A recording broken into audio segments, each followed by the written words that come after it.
Bismillahirrahmanirrahim. Assalamualaikum warahmatullahi wabarakatuh. Perkenalkan, nama saya Nailah Putri Widodo dari kelas 11 IPA 2. Di sini saya akan sedikit memaparkan tentang dampak pandemi terhadap ekonomi RI. COVID-19 atau yang lebih sering disebut dengan virus corona memang memberikan banyak dampak di berbagai bidang. Salah satunya pada bidang perekonomian. Menurut laporan Badan Pusat Statistik atau BPS, Agustus ini menyebut bahwa pertumbuhan ekonomi Indonesia pada kuartal 2 2020 minus 5,32%. Sebelumnya pada kuartal 1 2020, BPS melaporkan bahwa pertumbuhan ekonomi Indonesia hanya tumbuh sebesar 2,97%. Nilai tukar rupiah pun jadi melemah. Sebelum pandemi COVID-19 ini terjadi, nilai tukar rupiah per dolarnya sekitar 13.600 sampai 14.000. Kemudian berlanjut hingga bulan April 2020. Saat itu nilai tukar rupiah mencapai level paling terendah dalam sejarah, yaitu sekitar 16.741 per dolar Amerika Serikat. Selain itu, banyak pengusaha yang berada di ujung kerugian.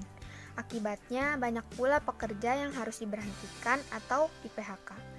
Berdasarkan dari data Kementerian Ketenagakerjaan, tercatat sebanyak 39.977 perusahaan formal yang memilih untuk merumahkan karyawannya, dengan total 1.010.579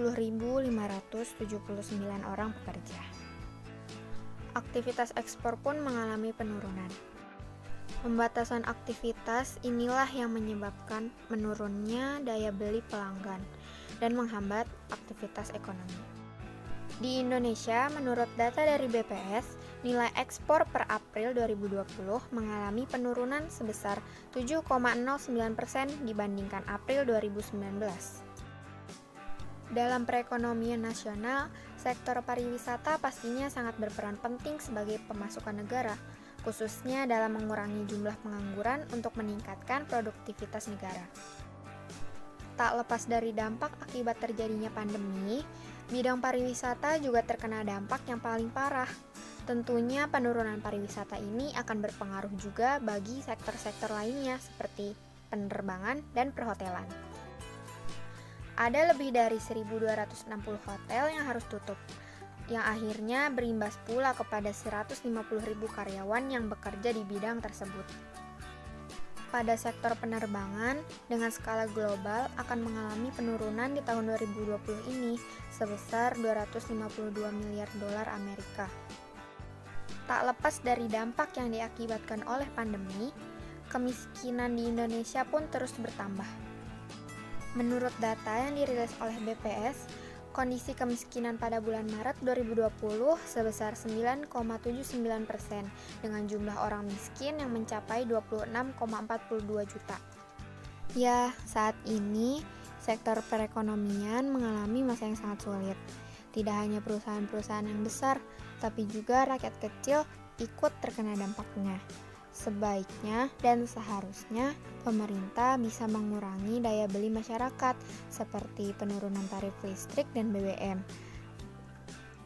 Pengurangan tarif listrik dan BBM tentunya tidak terlalu membebani keuangan BUMN dan BUMD, mengingat harga minyak mentah yang turun.